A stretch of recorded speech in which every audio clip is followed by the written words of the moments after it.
Where I am now, better than before. Through those open doors, where I am now, where I am now, I'm in a special place. I'm taking for embrace. Where I am now. It's now time for the most talked about radio show in the whole wide world, the FYI Radio Show with your host, Miss Yolanda, the Lady Hinton. I'm Ed Everett, the co-host. The music that you hear in the background is none other than Miss Yolanda, the Lady Hinton, where I am now.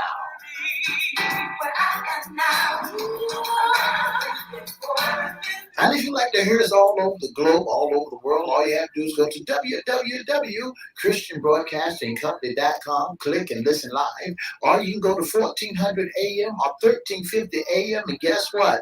You can hear us all over the world.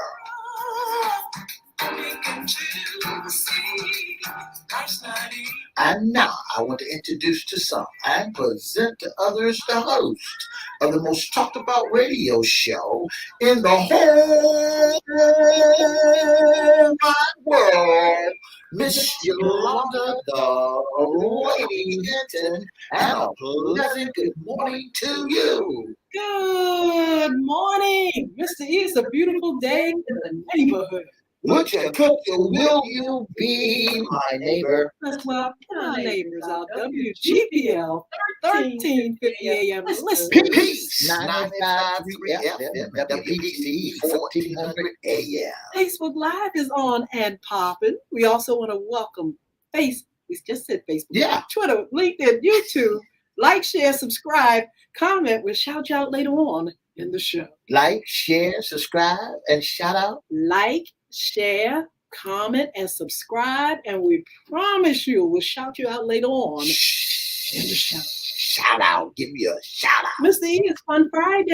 That's right. You know, I was coming down the road just a few minutes ago, and I saw about 5 squirrels and the family coming across the street. Okay, now let them join the geese that was in my yard that I had to run out, and we're going to have a wonderful, wonderful day. Mr. E, this is our Friday segment. And it's issues concerning women. That's right. What's in your closet? And we have a wonderful guest on this morning. We have Miss Courtney Pierce, and she is with the Samaritan House. She's a anti-trafficking outreach coordinator, and we want to say good morning to you, Courtney. Good morning. How are you all doing? We're doing fine. Thank you so much for being on FYI Radio Show. And Courtney, even though this is Fun Friday, we're going to be talking about some serious things today. First of all, tell us a little bit about yourself and how long you've been a coordinator with the Samaritan House. Sure, and thank you again for having me on. So yes, I have been here at the Samaritan House almost 6 years. I've been in multiple roles, but I've been in this role as the anti-trafficking outreach and direct service coordinator for the last 4 years. When we started our anti-trafficking department in 2017, I was here since the inception, and I'm really honored to see it grow and flourish and to be able to serve our community for those who are victims and survivors of human trafficking.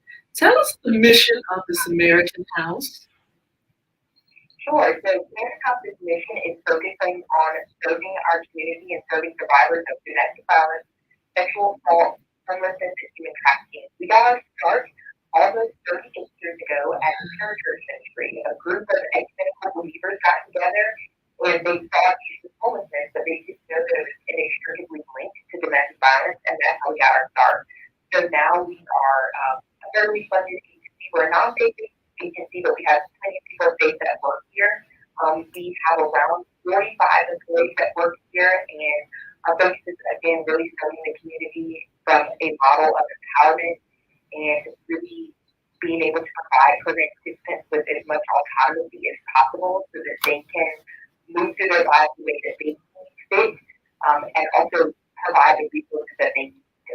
Yes, Courtney, I'm curious. How did you all survive through the pandemic?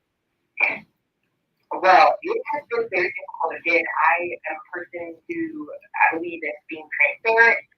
So it has been the hardest 2 or 3 years that I've seen within the industry of working with survivors in the last 11 years that I've been in the field.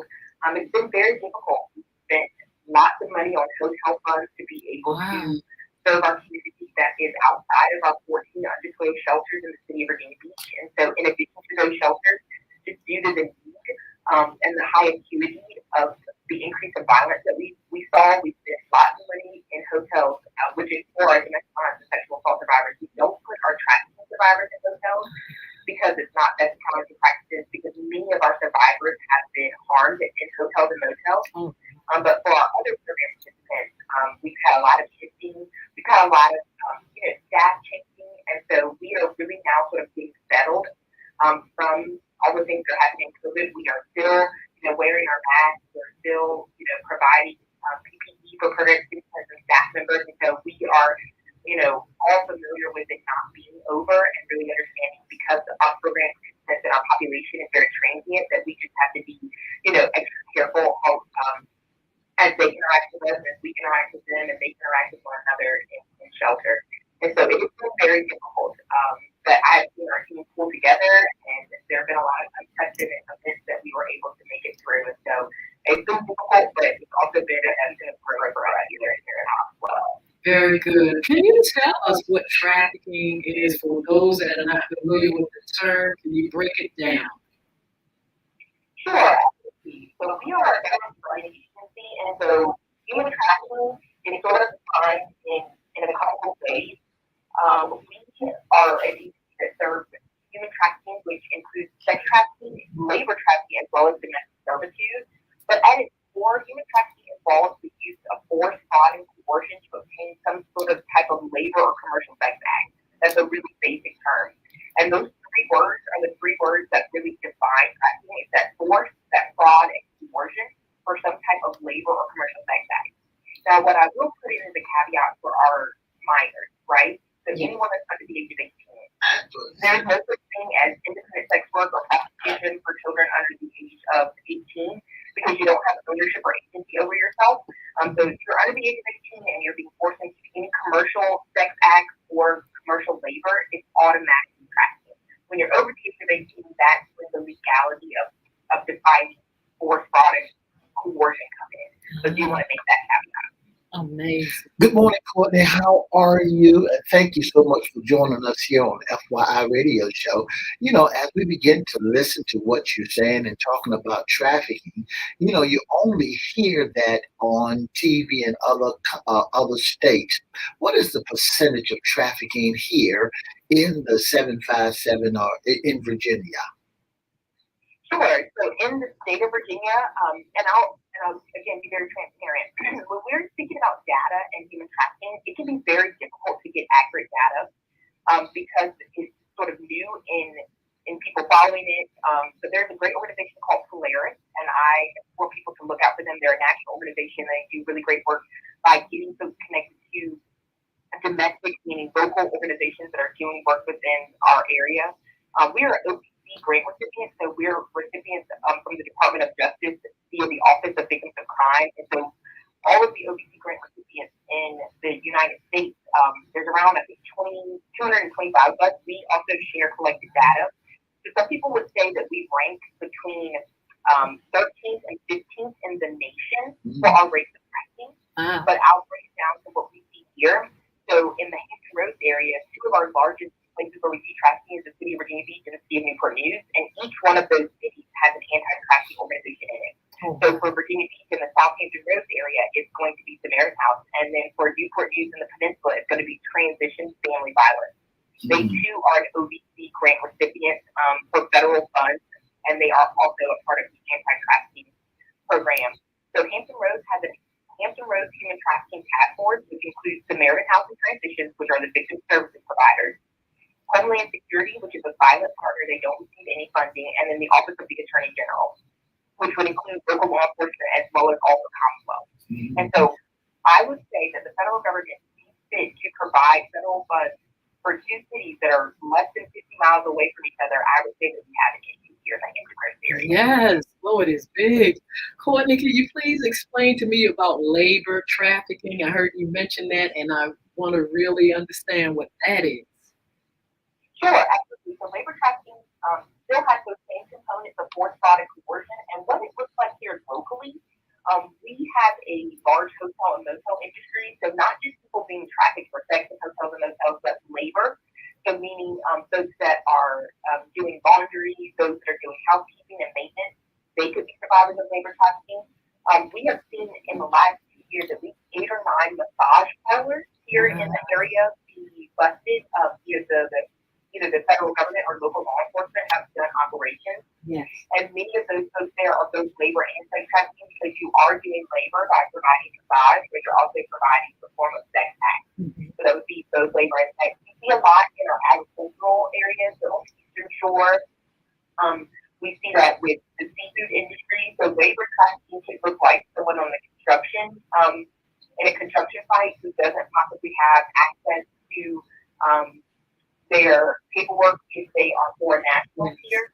If someone is holding their family hostage, so we see it in a lot of different industries. Recently, we've seen it a lot with what we call domestic servitude, where you might hire someone to come and possibly be a nanny, or hire someone to be to clean your home, and then those people are harmed in the home, or those people are not provided the wages that they were promised. So they really get it can run throughout the area to the grand.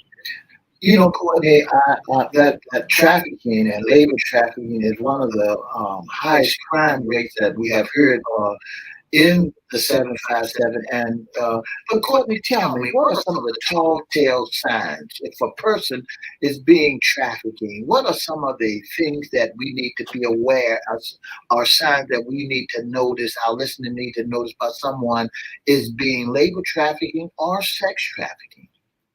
Sure, and so again, that's another one of those hard questions because oftentimes those signs aren't readily seen out in public. For example, I have witnessed personally, issues of domestic violence out in public, but that has been far and few between, and so I would say it would be the similarity. So one of the things that we see are usually labor trafficking and sex trafficking survivors will have access to some sort of professional. So we have received, tips and information from medical professionals. We've received them from folks at social security offices. We have had librarians call us, and so oftentimes it's people that are in some form of relationship with that person that will be able to say, hey, something about this, isn't panning out. I'm not sure if they're being trafficked, but they're able to give a tip to like the national hotline, and I can provide that information to folks. But the National Human Trafficking Hotline, it actually circumvents all of their calls to wherever someone calls from. So if someone's calling from California and they call the national line, they're going to reroute you to the local agencies that are in your area to be able to support them. And so it looks very different. So sometimes it can be really hard to determine what that looks like. Some of the things that we see here at Parent House is someone who doesn't have their documentation. Yes. And that's just not foreign nationals. So 85% of all of our participants are U.S. citizens, which I think is another myth that many people believe that the majority of trafficking survivors are not U.S. citizens. They are U.S. citizens born and raised here on the East Coast, many of them in the Hampton Roads area. And so if someone doesn't have ID, birth certificate or their documentation, which really hinders them from moving forward and receiving, resources and support that they need. Someone that has chronic illnesses that are not attended to. A lot of times for our sex trafficking survivors, there's a lot of gynecological health issues that they have not had attended to because they have not been able to get to medical attention. We have seen folks that have an extensive history of sexual assault in their background that are oftentimes, trafficked in a multitude of ways. We see a lot of folks that are coming from the foster care program and systems. So really, we see trafficking as a lot of the folks that are in our communities that are marginalized, particularly those from low socioeconomic backgrounds. We see a lot of Black and Brown folks that are trafficked. Around 55 or 60% of all of our program participants will identify as Black or African American or a person of color. And so we see a lot of intersections when we're talking about marginalized and oppressed people and then those that are trafficked. I heard you say that domestic violence and homelessness kind of go hand in hand. What about human trafficking and homelessness? Does that kind of link together as well? Yes, absolutely. So many of our program students, they didn't have a stable home. They were living in hotels or motels, or living out of cars, or living in a house that was provided by someone who was harming them or trafficking them. And so they don't have a residency of their own. And so homelessness is another issue, or houselessness, those that are displaced from housing. That is a huge issue here in our area, where we need to be able to provide affordable housing for folks. And so that again is another one of those intersecting issues. And so anyone that's working in the field of folks that experience sexual assault, domestic violence, homelessness, trafficking is also probably something that you might have run across, whether you have known it or not. Courtney, I was just thinking, and I've seen this on TV. Is it true that they are being transported in containers or in trucks and things of that nature? So I will say this. With also domestic trafficking, we do not see that. So another issue that we're seeing, people are saying that you need to be aware of vans and things like that. I will speak to our program and what we see here in the Hinton area. We don't see people trafficked in vans. We don't see people being snatched. That would be considered kidnapping. Yeah. What we mainly see for our trafficking survivors is they are trafficked by their intimate partners. Wow. Or their parents. Oh my. So people are being trafficked by parents, employers, or intimate partners. And so usually what happens is someone is lured into a relationship under the false pretenses that they're going to be in a healthy, whole, loving relationship, and then that relationship turns into something that is abusive, and that abuse is trafficking. And so that's why we always say that it's very important for us to be able to teach our youth what is a healthy, whole relationship, because the majority of our program participants are trafficked by an intimate partner. So you don't need to go around snatching people in vans. It really is almost too much work. It's easier just to start a relationship with someone and then harm them that way. Wow. And I'm not saying that people don't get kidnapped. People do get kidnapped, but that's something different than trafficking. Tell us about the services that your department offer to those that have been trafficked. Yeah, absolutely. And so we want to offer as many services as possible. And so I really look at our organization, our program, as sort of a menu of services. And so all of our services are free and confidential. We are trauma informed and survivor informed. And really what that just means is we place the narrative of our victims / survivors or our trafficking survivors at the forefront of the work that we do. And so that means that we spend all biases, and that we serve them with the empowerment model, and we serve them with their autonomy, and what we call a victim-centered approach. And so, again, we have 14 undisclosed shelters in the community. 3 of them are just for trafficking survivors.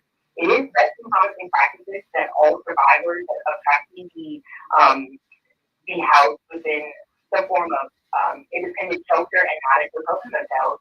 So we provide intensive case management. We provide medical and physical care through program participants and other services. We provide substance use programs. We provide an extensive array of counseling. So we have incredible LPs and LPSWs that we work with that are providing, CBT and DPT and CMDR, all forms of therapy. We also do a lot of what we call body integrative therapies. And so we have an art therapist that we work with. We have a trauma-informed yoga program. We have an art ritual program. We have an equine therapy program. And so we really want to be as progressive as possible at serving survivors. And anything that you can get connected to with services that are locally resourced, we're able to do that. We're able to repatriate program participants. And so we've had many program participants that have come from all over the world. I'm thinking of countries right now like Kenya, Uzbekistan, and Colombia that we've been able to repatriate, meaning that they wanted to go back home, and that's something that we were able to provide for them. We're able to provide vocational assistance, food assistance, and a little bit what's different from our program is we have a shelter program where folks can stay up to 2.5 years, and then we have a great housing program that we just acquired. It's another grant from ODC where they're able to have their rent and some of their other utilities subsidized for each year. And so we understand that the recovery process for trafficking survivors is not one that happens fast. And so sometimes even with the 3+ years that are connected with us, we still need additional support. And so that's where our community comes in, where we want them to be able to have safe boundaries when interacting with program participants.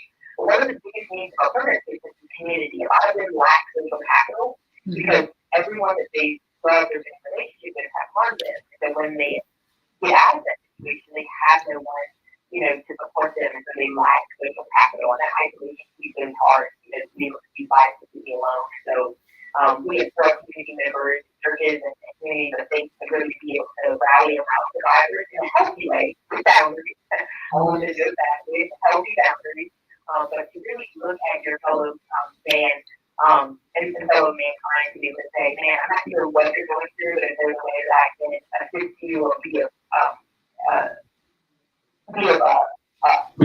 help to you, that we do that. Yes. Courtney, I was just thinking just a few minutes ago, since this program is designed for issues concerning women, now this program. Actually, we serve all. Oh, okay. So you just made my day, because I thought it was just a one-sided thing, and that we were just only servicing just the ladies and not the brotherhood. No, so I will actually note this too. So in the last year, we've seen an increase in those identified as men in our program. We currently have a house just for men, and we've seen an increase in that. And a lot of our later trafficking survivors are men as well. And so that's one of the myths that we want to talk about too, is that people think that men can't be trafficked, and that is not true. Men and boys are part of the marginalized community of people who have been harmed through trafficking. Wow. Ages of people, your clients, can they, what ages? Absolutely. So we serve all folks, no matter their age. But I will say that something really exciting is there is a project that we're working on. It is called the Hallow. And we call it the Hallow because it's on holy ground. It has been, it's a partnership with us and a local church. Wow. They have given us on the land at a discounted rate. And so we are building the second ADA facility for 8 beds for minors. So children all the way probably from maybe 11 to 17. There's only one ADA licensed facility, which is in Roanoke, and will be the second. And it's called the Hallow. And it is going to be, staff 24 hours, 7 days a week. It's going to be licensed. So we're really excited about that. We've got drywall that got put up this week, and so we're excited about that. But here at Samaritan House, within our adult program, we're serving, 18 and up. And then for those that are younger than 18, we partner with youth to be able to house them and help with case management. But the largest number of folks that we see is what we call our displaced youth population. So from ages 18 to 24 is our largest population. And so that's called our displaced youth. And a lot of the times that's when you are first in adulthood, but you haven't quite gotten your footing. But we have seen people who've been trafficked as young as 13 all the way up to 61. Amazing. Well, I want to say congratulations to all that you all are doing, all that you do. Please tell us about the success stories. Sure. So that's another sort of like, you can see me, I'm smiling, because the success is defined differently for us and for trafficking survivors. For example, one of the largest issues that we see within trafficking program participants is substance use. And we all know that due to the extensive amount of trauma that they've had, a lot of them have used substances since they were children to really sort of regulate and overcome that trauma. And so that's a big issue that we see. And say, for example, if we have a program participant that comes in and tells us that they are not doing their substance of choice, for today, that's a success. If we have a program participant that comes in and they create a safety or health boundary for themselves, that's success. So we don't necessarily view success as, someone who's held down a long-term job, but we really view success as day-to-day, and we really view success as program participants being able to be open and honest with us. And so that's a good success. But in addition to that, for example, we have someone who is going to end up graduating from a cosmetology school that we were able to provide a scholarship for. And so successes like that we see. We just had someone move out of shelter. He's been there with us for almost 2 years, and he moved into his home in the community, and he's working in the community. And so that's really exciting to see as well. And so we really define success the way that our program define it. So if they are successful, we're still successful. Wow, that is too marvelous. I want to say congratulations, because when I look at this, when I listen to the stats and all the success. That's all the success that y'all are doing. And I believe that if one come off the street, if one get healed, then one get made whole, then you'd be surprised what they'll do when they turn around and help somebody else. Give us some contact information that will, let our listening audience know what they need, what you need, and how can they help. Yeah, absolutely. So Samaritan House, again, there's a couple of Samaritan Houses across the United States. So I just wanted to make sure people understand we are a standalone agency. We don't have any partnerships or connections in that way. So if you see another Samaritan House, I'm sure they're doing great work, but it's not connected to Samaritan House here in Virginia Beach. So we are located in the city of Virginia Beach. You can find more information about us online, which is www.samaritanhouse.ca as in Virginia.org, and you'll be able to find all of the information that you need there. We do have a 24-hour, 7-day-a-week hotline for those that are needing assistance or needing help, and that's going to be 757-430-2120. That's 757-430-2120. Yeah, I got one other question to ask you before we let you go. You sound like you roll your sleeves up and ready to rock and roll. And I want to say thank you so much. Is this personal for you? Is this something that you have experienced in life and that's why you give it back so much like you're doing? So again, I'm very transparent and very candid. I have never experienced trafficking, but I do feel like this works. And working with survivors is really, I guess, to say a passion. I am not a particular victimization, but I do feel like this is a gift and a calling. I'm really grateful to God for the vocation of social work that He's bestowed upon me and given me. And so that's really where my passion comes from. It's just supporting others in our community, being able to listen to folks. And so, yeah, that's just a passion of mine, and the gift of vocation and social work given to us. And so I'm really grateful for that. And I did want to read just one quote that I was reading last night around some issues of theology around liberation. And one of the theologians, his last name is O'Collins, he says that faith in Christ's liberating work is inescapable. It implies an obligation to strive for progress towards peace in the world. That earthly life continues to be so brutal for so many and so intolerable, that their faith in Jesus as our liberator shall impel Christians to take up a cause and fight for those who suffer from injustice. And so that's just a good reminder for all of us that all forms of injustice that Jesus cares about and He's concerned about. He is concerned about those that are oppressed and marginalized. And if our theology is not focused on that, then we really need to, rethink our theology around Christ as liberator. Miss Courtney Pierce, you are a blessing. Thank you for coming on the Samaritan House in Virginia Beach. We shout you all out. Yeah, thank you so much for what you do, and thank you for being on FYI Radio Show. Yes, absolutely. Thank you guys. Thank you for the opportunity again to center the stories and the narratives of the survivors that we work with. God bless you. Have a wonderful day. God bless you. Wow. Ooh, what a subject, what a topic. You all come over here, join us for a minute. We're going to do some tea serving. We're going to give you some upcoming shows. We want to remind you that the Young Women Achieving Success program, mentoring program, is going on now, and you all can get information. Mr. Eve will give it to you. You can get your girls 10 to 17 involved in that program. Thank you for joining us. Come on over here, or we'll see you back here on Monday. For the past 30 minutes, you've been listening to the most talked about radio show in the whole wide world. That's FYI Radio Show. If you need information in reference to the young women, you can call 757-287-6792. That's 757-287-6792. Thank you for tuning in to FYI Radio Show. And for more information, call us at 757-714-7861. That's 757-714-7861. Don't forget to join us on Monday for Sports Talk. Have a great weekend, okay? Bye.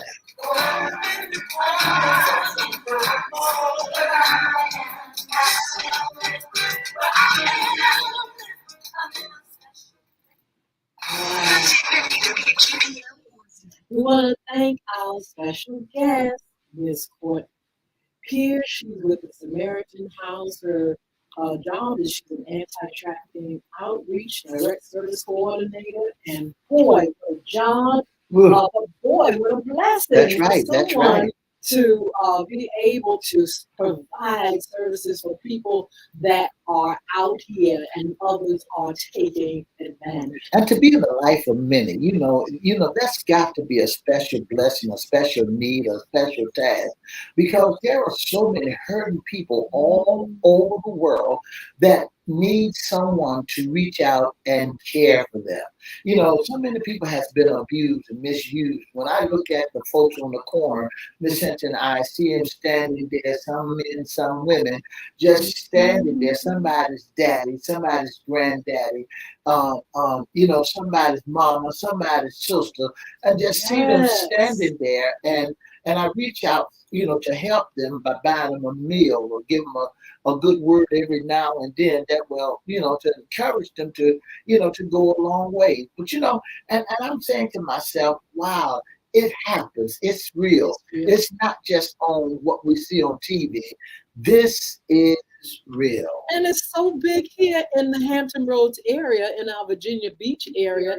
And I think she said, was it Hampton or Newport News? One of those. Newport News. It is big. We have our tourism here in Virginia Beach, and definitely it's just flourishing. And this stuff, you know what, Mr. E, this stuff is like a cancer sometimes. It just keeps spreading and spreading. You think that you have a handle on it, and you wouldn't think it was so many people that would be, out there trafficking folk.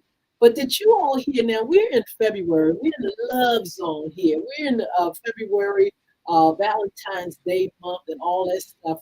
But did you hear her say those that may be their parents or those that are in relationship with them are the main characters? They're the main people that are messing up. Yeah. That's the man that said, I love you. And then that's the man that said, the woman that says, okay, I'm going to use you. These are parents. I mean, parents that raising their children, that's supposed to be responsible is taking advantage of their children. Parents. Yes. Now, as we reflect on Black History Month, I think of all that we have gone through as Black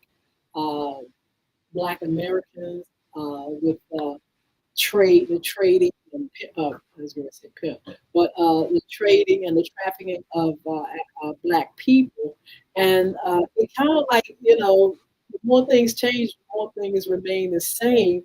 It was the same thing. That we have to look at our history, and it wasn't just one race taking and pulling us in. It was those that were from Africa. They were both of them. They partnered. They were willing workers. They saw to it that people were kidnapped, just like she was talking about kidnapped, but also shipped here to be, put in all kind of places of working as slaves and things like that. It just makes me think that things really haven't changed that much. And I wanted to ask her this, Mr. E, if we can think about this question, and maybe somebody will have the answer. It's not always, to me, when it comes to trafficking, just an individual. I think trafficking has a lot to do with the system.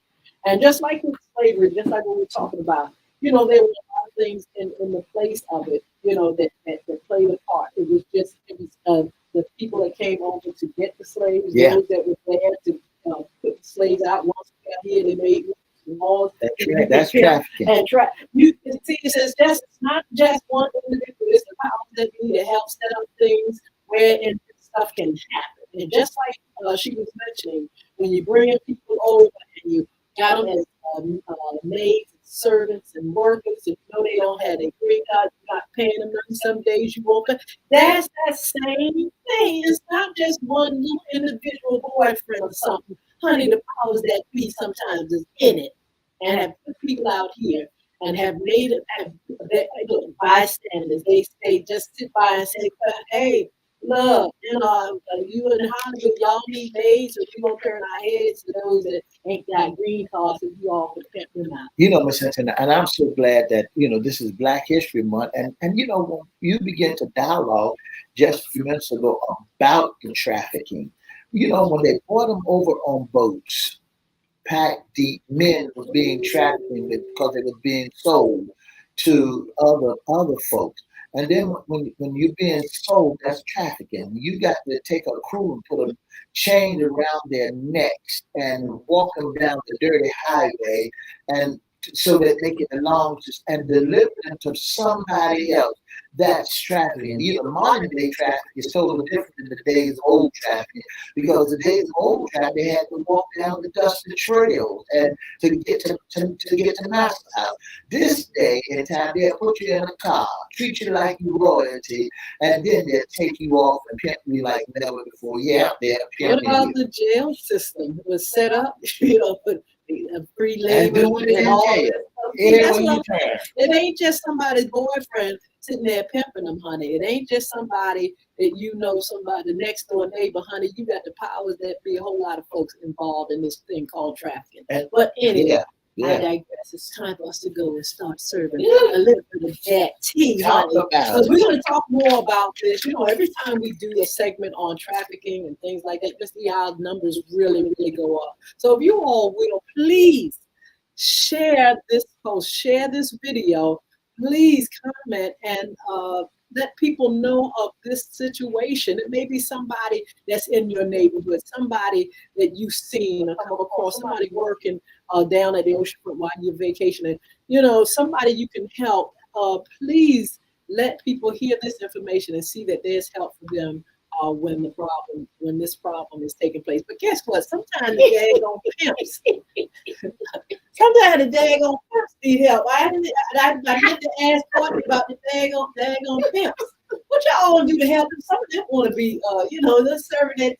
Some of them want to be restored, revived, and saved. Miss Hinton, I was just looking at something just a few minutes ago, because we're going to serve that tea. We're going to serve let's that serve tea. some tea, because we don't have that much time. I had to drink a What little. you got? I had to drink a little bit. I had to drink. What kind of tea you got to serve? School food director Oh, accused of stealing 1.5 million don't worth chicken wings. don't say wings, say wang. Well, you got that many wangs. Let's see, tell us about it. Look, school food 1.5 director accused of stealing 1.5 million worth of chicken wings. Let's see, tell us about it. An Illinois woman is facing charge after allegedly stealing $1.5 million worth of chicken wings while working as an official at a suburban school that distance near Chicago. Vera Liddell, 66, the former director of food service at Harvard School District 152, District 152, is accused of launching a bizarre embezzlement scheme in which she stole more than $1.5 million in taxpayers' money in food, most of which were chicken wings. Girl, why you need so many wings? She must know the NFL is coming up. That's what it is. She gonna do some selling or Chicken wings. What you need so many? 1.5 million worth of wings. $1.5 million worth of chicken wings. And then she gonna steal $1.5 million worth of chicken wings and launching a bazaar and a scheme where she was selling those chicken wings. I mean, come on, y'all. But here's another one, a TikToker charged with faking cancer diagnosis. I saw that person up there, and I felt sorry about maybe 95%, but then my red flag went up for some reason or another.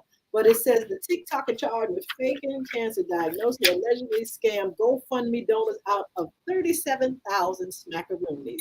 You got Wangs on one hand, and then you got somebody Faking, sick on another. faking the sick. I mean, come on Faking the now. What's going on with us today? Is that hard? This Is is that broke that we got to fake a like lot of folk and happy. And the thing about it, people feel sorry for these folks. They come out and they they're good actors and everything. And it's just a mess.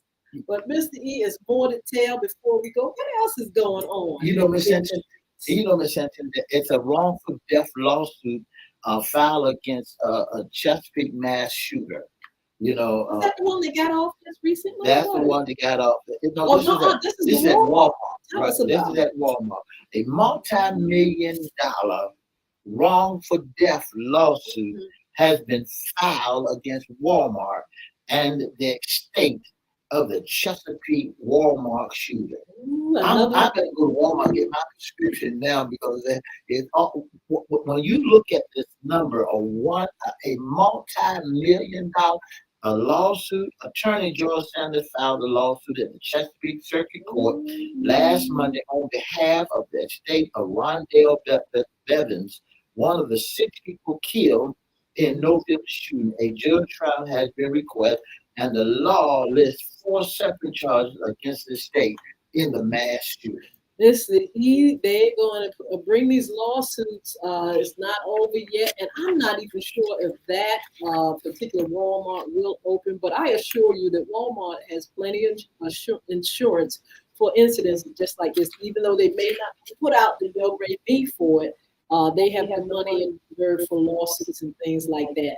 But the thing about it is not what you know, Multi-million. what you can prove. Now, those numbers are big, but honey, you got to go to court first and try to get that money from Walmart. You got to have all your duckies in the row because it's not just that easy. You can say it, honey. I'm telling you, you got to prove everything. You got to have all kind of doctors, things, and all kind of good lawyers to make you come out on top. We're gonna keep following this because I don't know if Walmart is going to, out of court to, Mhm. pay out of court, try to mediate. Why is so much negligence going around here now? So schools are being negligent with a 6-year-old boy, and the teacher, the principal of the school was not informed about the boy, was not informed. The principal didn't know anything about it. But when we look at this Walmart lawsuit and the negligence failed, to fire the shooter, these things has been Failed to do what, Mr. E. to Said? fire the shooter. Who Walmart failed Oh, to fire the shooter Walmart, because okay. somebody brought the shooter, brought it to their attention. Why is folks taking matters in their hands and not thinking that it's a serious, serious thing? I'm telling you, it is so serious. They're still talking about what happened on at Virginia Beach and trying to get things resolved with that. This is a long road, y'all, and it's just a lot going on. We're hoping that things will be resolved. We just had the funeral of Tyree Nichols, and that has a lot going on with it, with police being charged and. If you all joined us on Monday at 6 p.m. Last Monday, uh, discussed about what's going on with police brutality and things that need to be changed. And so we'll see what happens. They still talk about changing the laws and stuff like that. Honey, we got to do something because I'm telling you, it's we're tired of seeing so many, especially our black men harassed and murdered, killed. Miss Hinton, I mean, I just got to shake my head on that because from stealing 1.5 million dollars worth of chicken wings to now Walmart shooting and people open school shooting. Give us our closing, Miss Hinton. Okay, so look, don't forget to follow us on social media. Don't forget to please share uh, uh, this video. Don't forget to just give us that if you all are willing workers. And don't forget to have a wonderful, wonderful weekend. Don't forget the Lady Spies. Bullying is right underneath your nose. I'll be giving you more information on that. But Mr. E will give you how you can be a special guest sponsor or intern with FYI Radio Show. If you'd like to be a special guest or sponsor of FYI Radio Show, all you have to do is inbox us at Everette's Facebook page, Miss Yolanda, Lady Hinton Facebook page, or FYI Facebook page, or email us at FYI Radio Show Live at gmail.com. That's FYI Radio Show Live at gmail.com, or call us at 757-714-7861. And don't forget, have a wonderful day. Miss Walla, Miss Walla, we love you. Sheila Robbins, Odell Lewis, everybody that's on, God bless you. Thank you for joining us. Nathan Richards, Richardson, thank you. Be blessed. We'll see you on Monday. Have a wonderful weekend. 2 up, 2 down. Yeah.